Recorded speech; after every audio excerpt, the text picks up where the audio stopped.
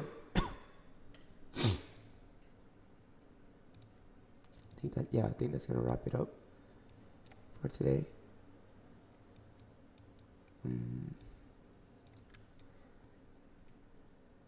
there is a trade that I didn't take this, but I was able to identify this during the afternoon session yesterday. And I can go over this pretty briefly here with you guys. So let's take a look on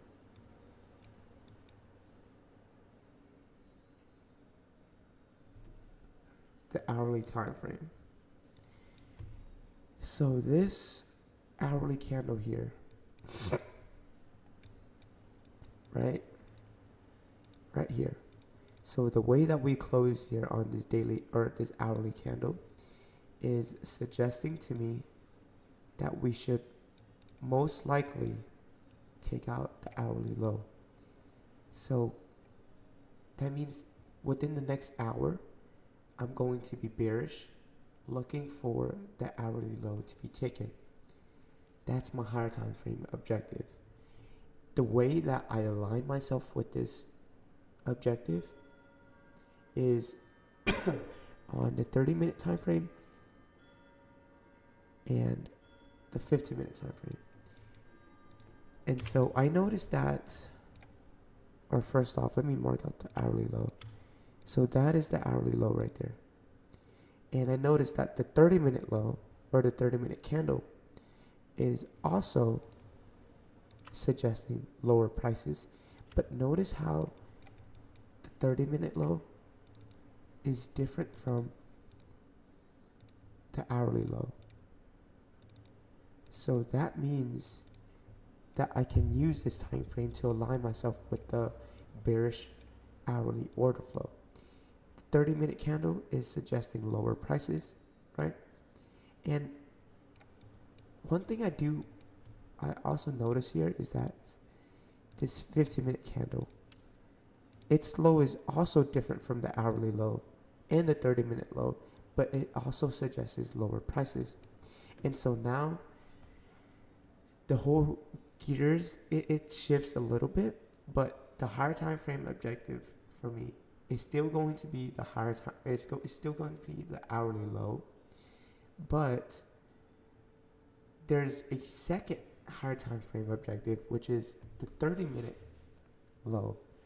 And so imagine the hourly objective as a bigger magnet, and the 30-minute low is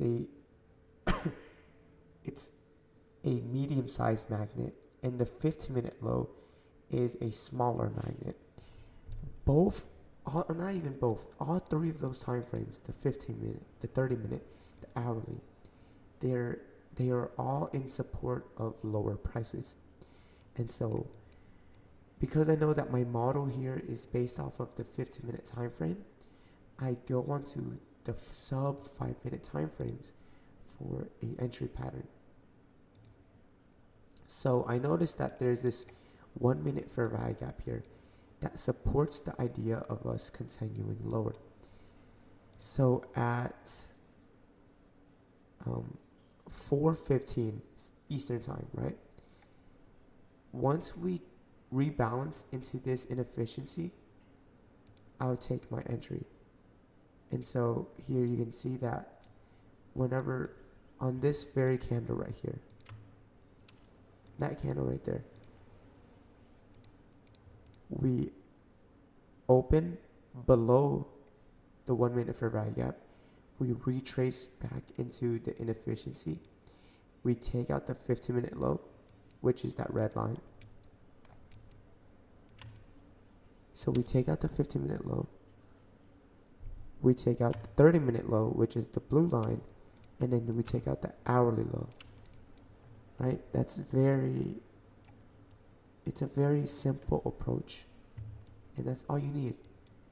That's pretty much it. And yeah, that was kind of the execution there that I saw yesterday afternoon. And I think with that, that's going to be all for the live stream today. It's going to be pretty quick. I have to go somewhere like pretty soon. And yeah, so what I'll leave you guys with is utilize how the 8-hour candle and how the 4-hour candle will close. Depending on those two candles, that will give you your morning objective. And coming into the afternoon session, right? Because you know every single candle has a objective. You can utilize the 6-hour candle and the 10-hour candle as well. Wait for those candles to close. Once those candles close, then you'll be given the opportunity of a new objective. And yeah, that's pretty much all for my stream today.